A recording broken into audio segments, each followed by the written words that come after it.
Hey listeners, today we've got a preview of the new season of Deep Cover, a true crime podcast about people who lead double lives from our friends at Pushkin Industries. Lies are fragile things, with small ones tending to flourish and bigger ones wilting under their own weight. Except in the case of Sarah Cavanaugh. The bigger her lies grew, the more real they became. Sarah was many things to the people who knew her.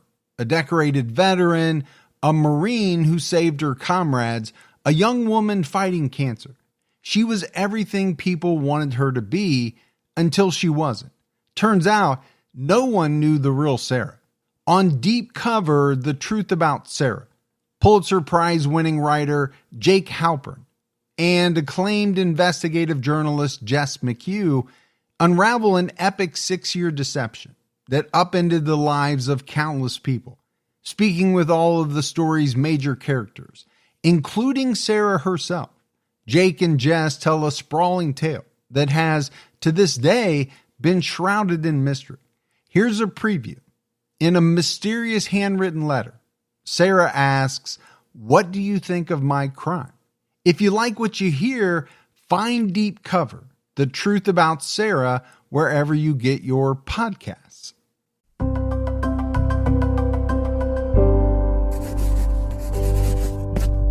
Pushkin. Hey, I'm just recording here because I'm in the car outside the English department, and I just got this letter, which was sent to me by Sarah Cavanaugh. Okay. October 12th, 2024. Dear Jake, thank you for sending me the articles and book that you've written. You have a distinct style when posing questions that really makes one think about the messages between the lines. Jess and I have spoken twice and emailed several times to talk about my actions and the consequences. It is important to me that I know and knew several months before my arrest that what I was doing was wrong. I could not have imagined the laws I was breaking, but know now that I was always guilty. What is your opinion about my crime? I ask this because no matter who we are, we bring biases, and I'd like to know what you are bringing to the conversation. Also, I have not always thought about others before myself and will always be deliberately sensitive to other people for the rest of my life. I'm looking forward to meeting you, even if it's virtually. Sincerely, Sarah. This letter that I just read you, it's written on lined paper, the kind I used in grade school, and the penmanship is flawless.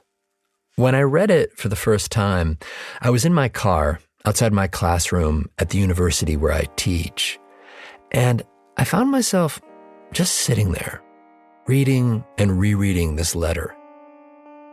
"What is your opinion about my crime?" she asked. Now that was interesting to me. It was almost like right from the jump, this woman, Sarah Cavanaugh, had flipped the script, like she was interviewing me. And then there was this line, "I'd like to know what you are bringing to the conversation." Funny because we weren't even having a conversation yet. But looking back, I understand now that the conversation had already started, and she was already sussing me out, tuning into me. And Sarah, she's really, really good at that. I know that now. Months before I got that letter, I got a call from my friend, Jess McHugh. She's my co-host this season. Jess is a journalist and an author.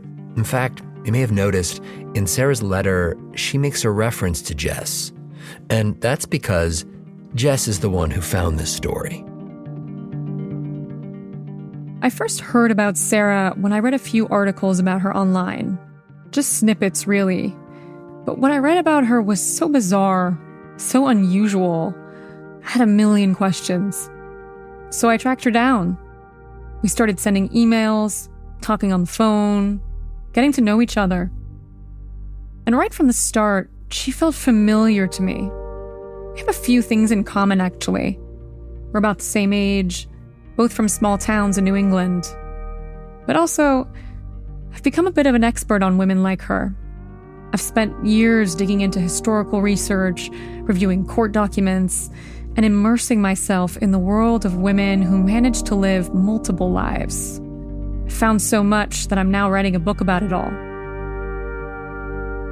So yeah, Sarah felt familiar to me, but in the most unsettling way. I clearly remember one of the first things I wrote to her after reading those headlines. I told her, I suspect that there is so much more to your story. I had no way of knowing just how true that would turn out to be.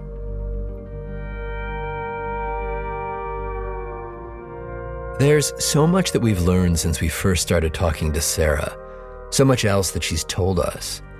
And we've spent the last 8 months trying to figure out how much of her story is true and what, if anything, we could trust. Because this story is all about trust. It's about what it means to know someone, or think you know someone, and what happens when reality itself seems to dissolve.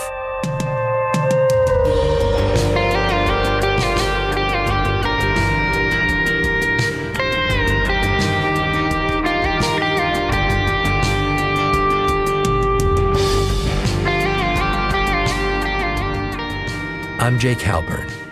And I'm Jess McHugh. And this is Deep Cover Season 6, The Truth About Sarah.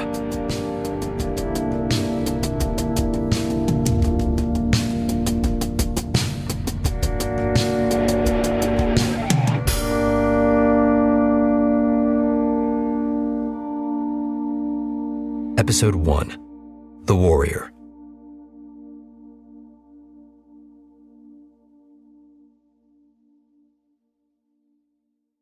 One of the first people we interviewed for this story was Catherine Dexter. She goes by Dex. Dex initially met Sarah Cavanaugh in the mountains of Montana at a retreat for veterans. You got to see the sunrise, and you got to see mountains, and the air was like amazing and crisp and smelled a little bit like a campfire. So you woke up every single morning and you saw these mountains and they were beautiful and you were just like awestruck because you were like, why don't I live here? And that's where you were drinking your coffee at 5 a.m. Dex had served in the Marines, as military police in Japan, and a couple other bases. When she got out, she felt a bit lost.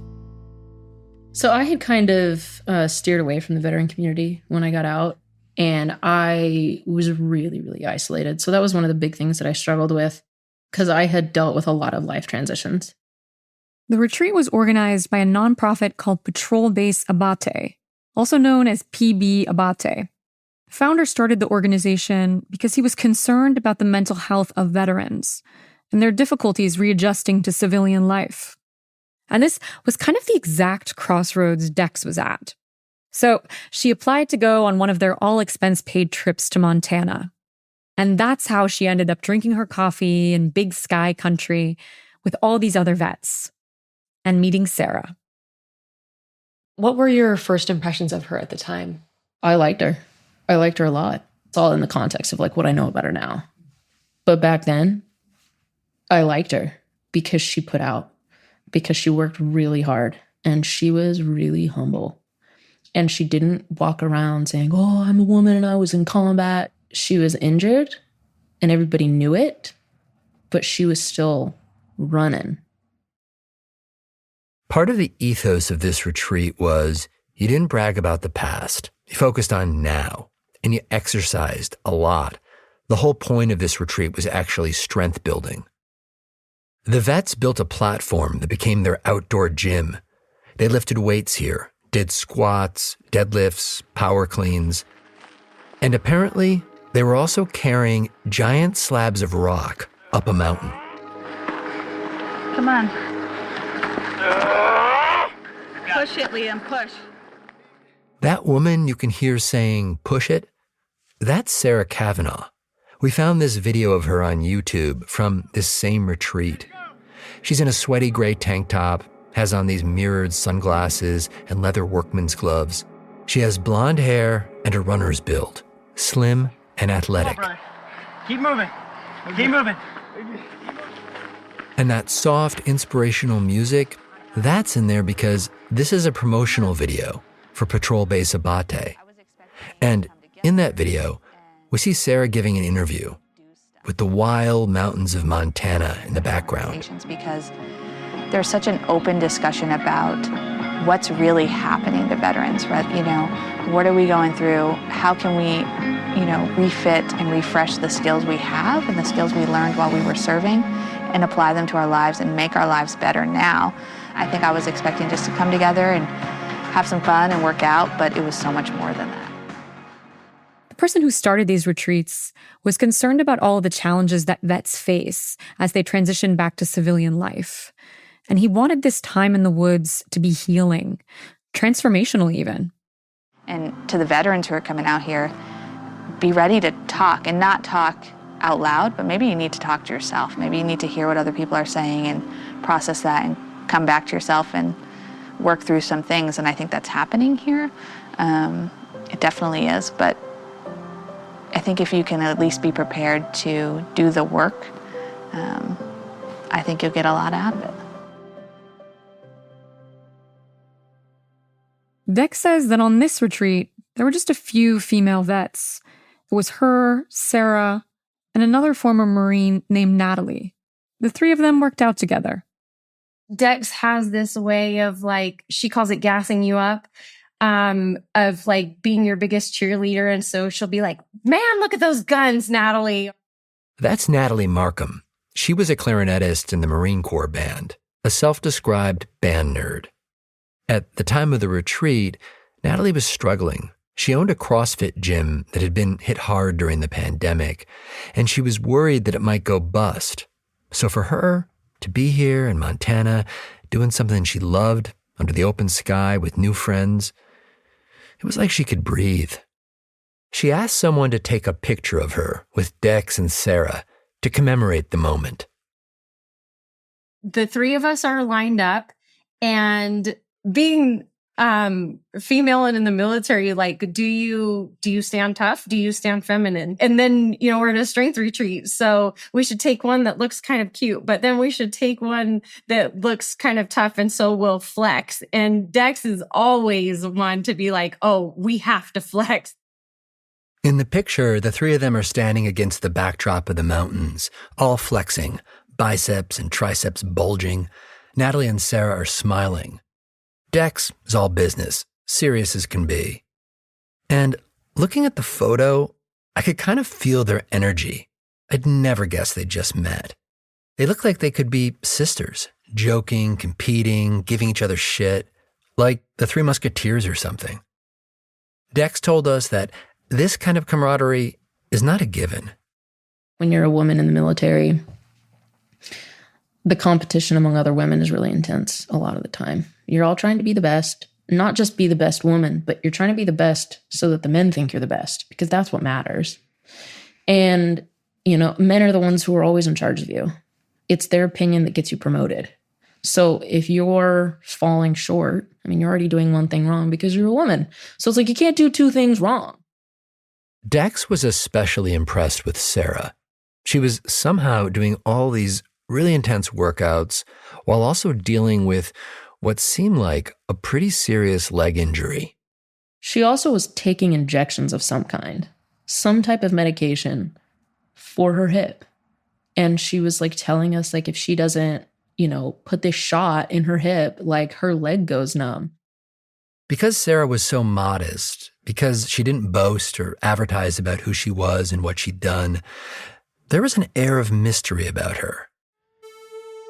Sarah said she was a cryptolinguist. She'd served in both Iraq and Afghanistan.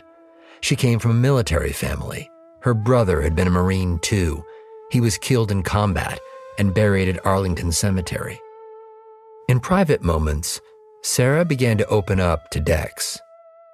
She told me that she had been in a convoy and her vehicle was hit by an IED. The Humvee blew up. The door from the Humvee crushed her hip. And somehow she was able to get out of the Humvee. As Sarah told it, her hip never healed properly. From the knee down, her leg was basically dying. But that's not all. We're all sitting in the tent and she's about to leave and we're talking. And she tells me that like she just got diagnosed with stage 4 lung cancer. And I like remembered this because she cried, because I got up to give her a hug. So just to recap, here's this woman, Sarah, who at the time was just 30 years old, already a decorated war veteran, strong, modest, quietly brave, sprinting down these mountain trails and giving herself these injections to stem the pain. And on top of it all, she also has stage 4 lung cancer.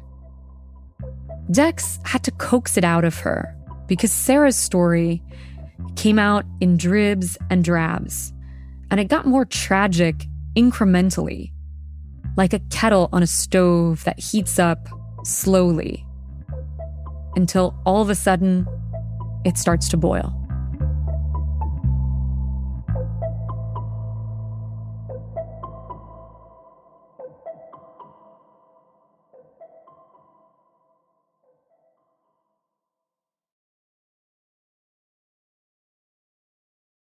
So the retreat in Montana comes to an end, and the three musketeers say goodbye to one another, but they stay in touch.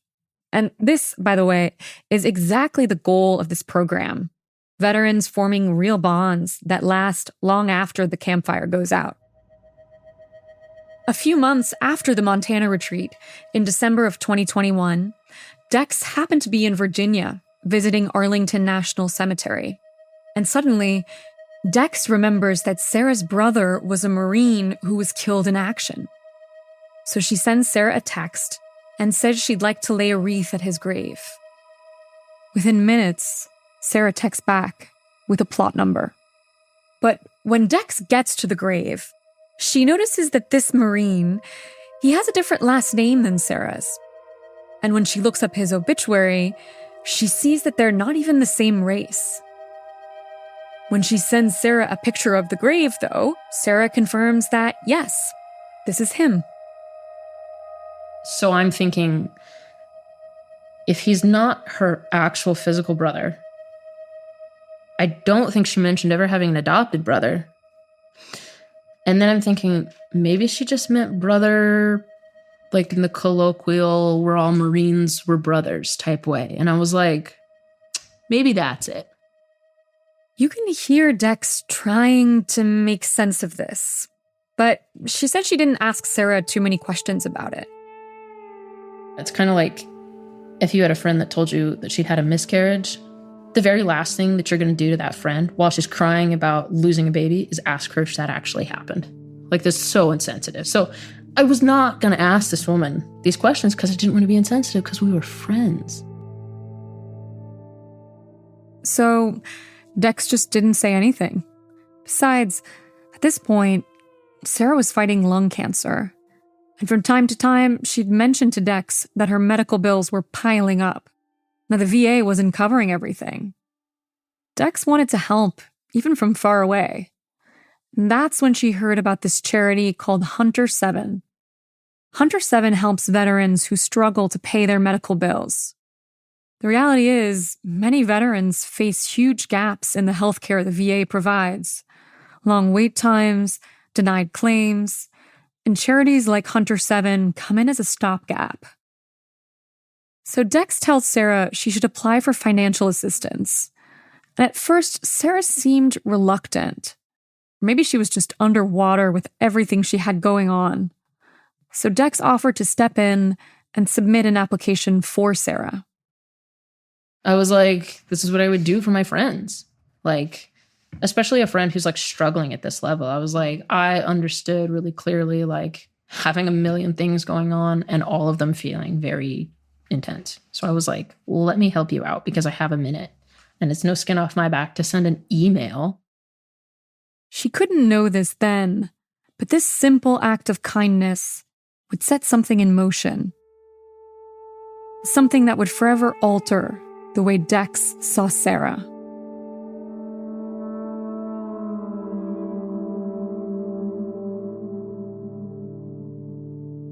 Remember Natalie, the third musketeer from the Montana retreat, the clarinetist. Yeah, well, Natalie also stayed in touch with Sarah. In fact, right around the time that Dex was visiting the cemetery in Arlington, Natalie and Sarah were actually hanging out in person. A bunch of vets, including a few from the Montana retreat, gathered at a CrossFit gym in California to have a little competition. Well, not so little. Even for Natalie, it was a lot. There was one workout every hour on the hour for 8 hours. Just the grueling nature of 8 hours worth of workouts is enough to make most people go, yeah, no, I'm not doing that. Yeah, pretty insane. This was like an ultra marathon for weightlifters. They broke down into teams of 2. Now, at this point, Natalie didn't know about Sarah's cancer. And this is because Sarah had never told her. She just confided this to Dex, which, as we've come to learn, is kind of how Sarah operated. She shared details about her life one-on-one in these small, private moments. And so the secrets remain compartmentalized. Natalie was aware that Sarah had some issue with her leg, but that was about all. Then, in the middle of the competition, during one of the breaks, they were all kind of just sitting around, resting. Natalie, her teammate, Sarah, her teammate. All 4 of us are sitting on the floor together, and Sarah says that she's going to have her leg amputated. And I was blown away. Like, you are in the middle of doing an 8-hour workout and you have to have your leg amputated. It was absolutely unfathomable to me, but I distinctly remember her saying, if I'm going to have my leg amputated, then I'm going to make this bitch give me every last ounce of what it's got to give. Natalie is looking at Sarah's leg, and it's trembling. And she thinks to herself, you are like a whole other level of badassery than I have ever known. And the proof was, Sarah's team then goes on to beat Natalie's team in the competition. And Natalie, she's in awe. The 2 women went to another retreat together not long after this, and it seemed like Sarah's leg was in bad shape. We did one workout where Sarah was having a really hard time, and like at the end of the workout, her leg was shaking so badly. And she's like, Natalie, will you please help me? Can you please help me stretch? I took her shaking leg and placed it up on my shoulder and am, holding her quad in one hand and her foot up here and kind of leaning in, and I'm talking her through, like, breathe into the muscle, like take some breaths, exhale slowly, picture your leg relaxing, and just remember her like having this moment of her leg finally relaxing, and this is the leg that she's supposed to have amputated, and feeling some sense of gratitude that I could help somebody in that situation to have some kind of relief. Looking back, Natalie still recalls the intensity of this moment with Sarah, the tenseness of her hamstring, the tremors in her muscles, the pain on Sarah's face. It all seems so real. In the coming weeks, Natalie texted Sarah about the amputation to see if it had been scheduled. And Sarah eventually gave her a date, January 26th. The date sticks in Natalie's mind. She keeps thinking about it as it draws closer. And then, the night before the surgery, Natalie can't sleep. She just keeps thinking about Sarah. And I'm so genuinely worried about her that in the middle of the night, I wake up and the first thing I think of is, I must be waking up because I've got to pray for Sarah. I should text her and let her know that I'm praying. And so I text out my prayer to her and send it to her. I asked Natalie to read me that text.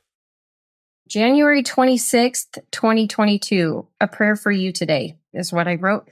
God, thank you for Sarah.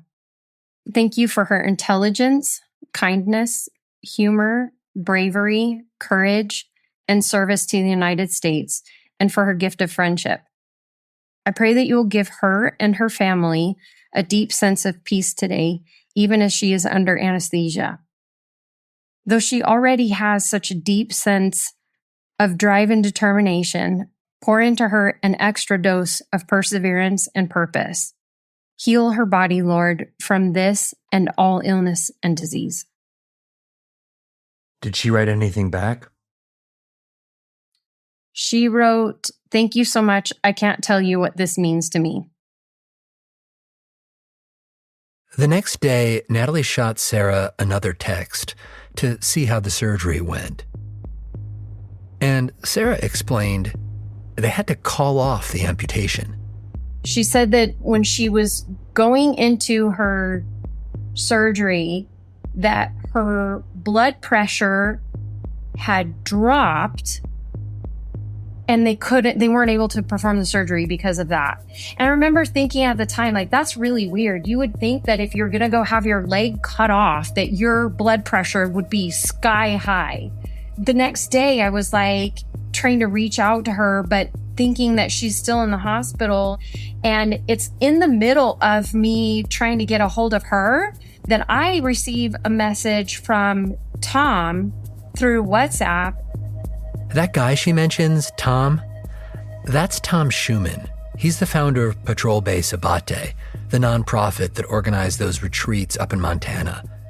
Tom also knew Sarah, and now he was texting with an urgent message. And he's like, "Hey, Sarah's not who she says she is."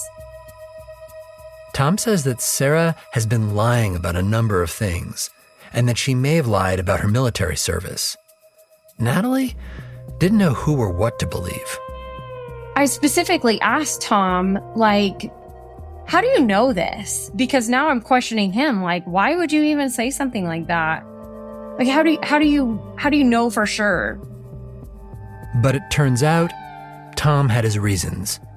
In the weeks leading up to this moment, he'd been digging into Sarah's story, and he discovered a few red flags, some things that just didn't add up. More on that after the break.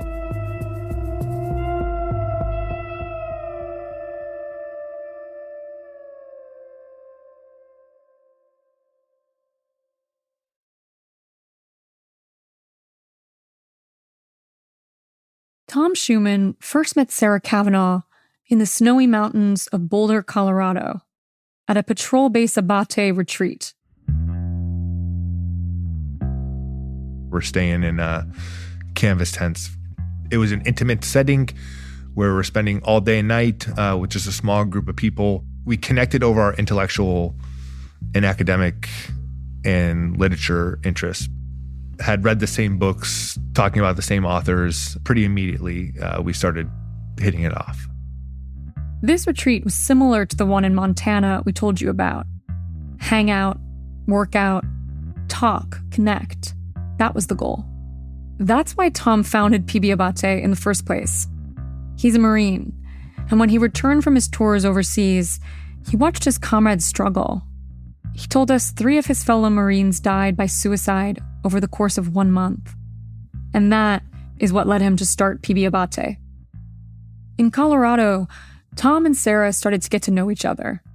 Sarah told him she was a professor, which appealed to him. Tom himself taught literature at the U.S. Naval Academy. Sarah also told him that she had a kid who just crashed her pickup truck. She seemed down to earth and genuine. Within the first, 24 hours, I felt like we had bonded. And then throughout the weekend, there were a couple experiences that solidified that bond and strengthened it. On the last day of this retreat, a guy named Brian Shantosh led them on an adventure workout. Shantosh is a former Marine and a leadership guru famed for his wilderness programs. And his workouts have a reputation for pushing people to their limits. So everyone, even Tom, was nervous. They were told to break down into teams of 2. Sarah and Tom partnered up. And one of the things that you had to do was drag a weighted sled up the mountain and back a couple different times. You drag this on a mile loop. They get to it. They start pushing this weighted sled up the mountain and then back down the mountain on this mile-long loop. Again and again and again. And remember, this is the Rockies in December, so it's freezing, and the wind is whipping them as they trudge through. I just really respected this gal who was apparently very valorous in combat, still dealing with her injuries from combat, toughing it out on the side of the mountain. And so I admired that she was being what I felt like pretty courageous through the event. Tom's not a very effusive guy, so this is basically his version of gushing. He didn't know about all of Sarah's health issues, the cancer, and the leg amputation. Sarah had never told him about this, though he would soon find out.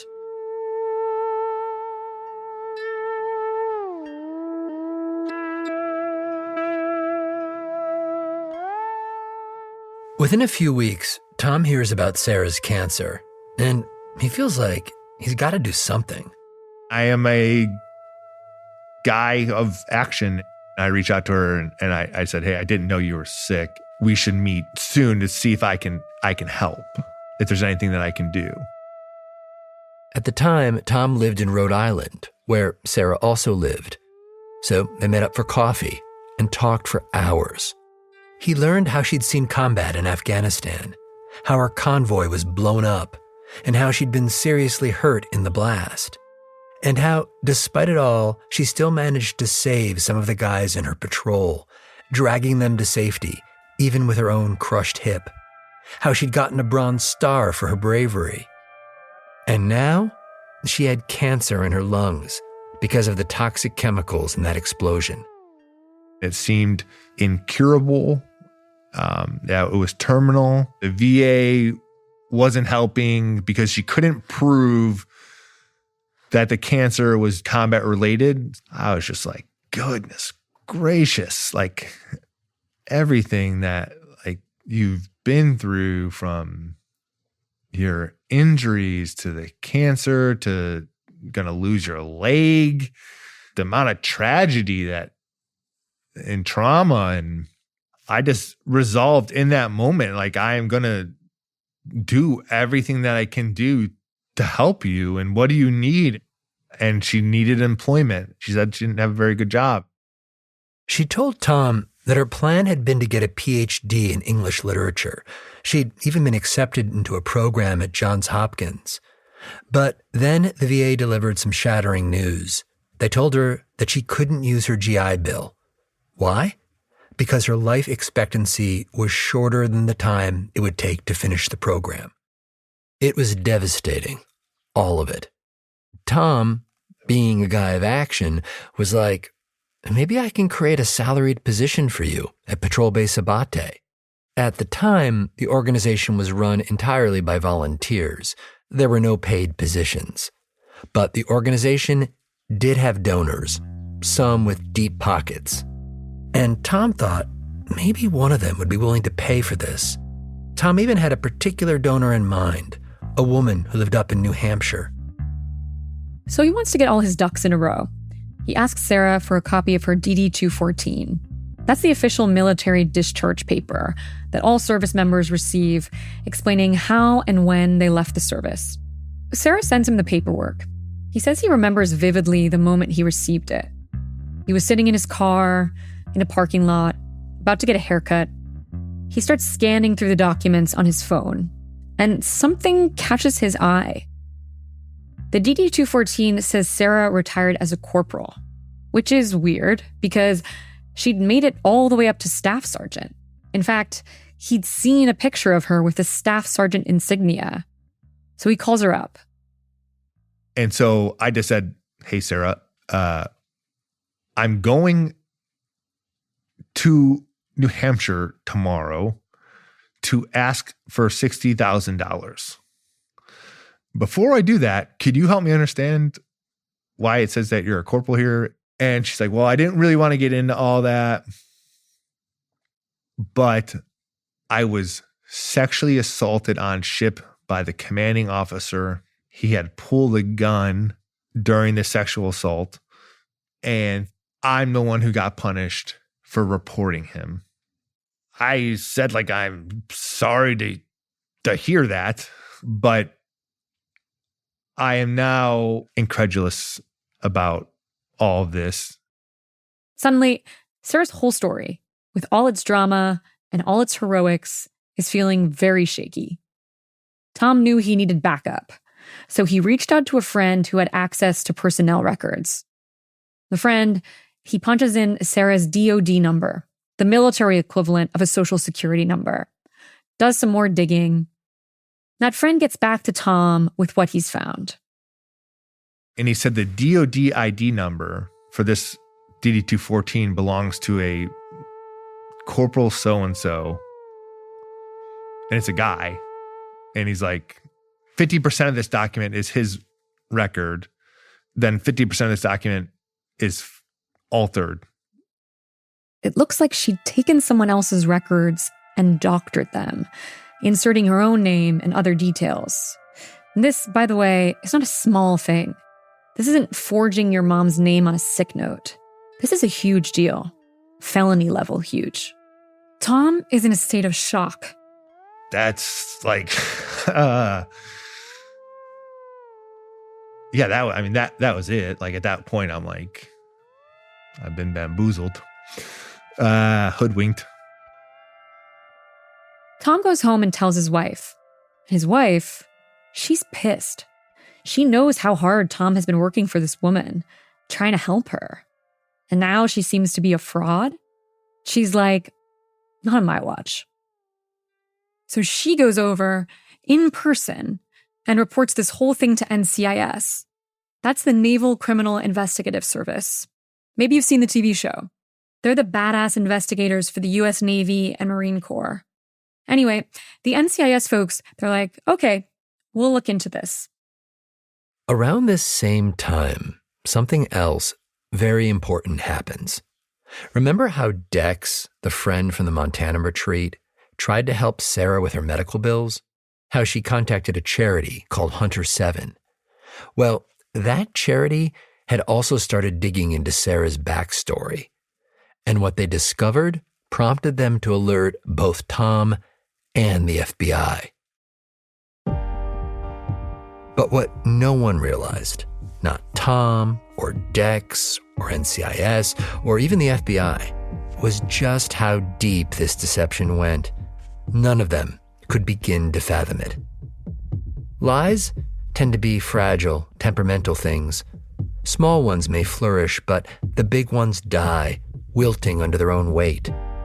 Except in this case, the bigger it grew, the more real it became. This season is about a betrayal, writ large. A deception that played out over the course of more than 6 years. Not just in Montana, but in Colorado and Texas and Tennessee, California and Rhode Island too. To this day, much of this story is shrouded in mystery. There's no detailed public record of what really happened. What's more, most of the people caught up in all of this haven't spoken publicly or even to each other. So the story itself remains compartmentalized, like rooms in a mansion with no doors between them. Jess and I have spent the last year or so finding our way into these rooms and listening. Coming up this season on Deep Cover. I remember sitting on her couch and telling her, asking her, is this real? Is this real? Is this real? Is this real? I was like, wait. Were you ever in the military? I just couldn't wrap my head around what kind of person would do that to another person, especially that was, you knew was sick, that was getting treatment, that was, dying. I've seen a lot of stuff over 30 years, and this ranks right up there in the pantheon of Rhode Island fraudsters. Can you introduce yourself? Okay, I'm Sarah Cavanaugh, and I'm originally from Rhode Island. I can see where in some ways it can fit this aspect of like this huge plan to get all this money, like this master plan or something. But I never thought about it like that.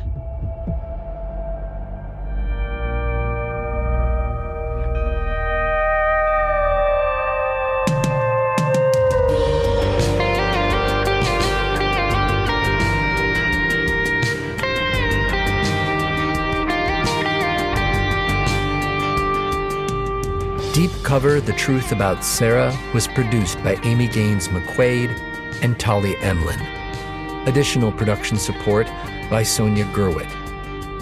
Our show is edited by Karen Shakurji. Our executive producer is Jacob Smith. Mastering by Jake Gorski. Original scoring and our theme were composed by Luis Guerra.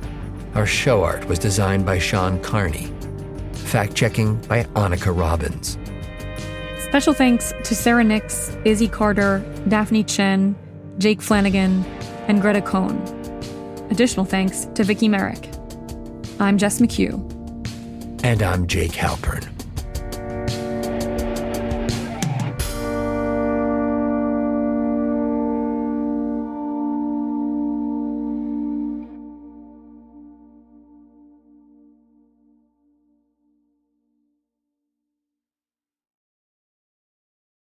That was an episode of the new season of Deep Cover: The Truth About Sarah. You can find more episodes of Deep Cover wherever you get your podcasts.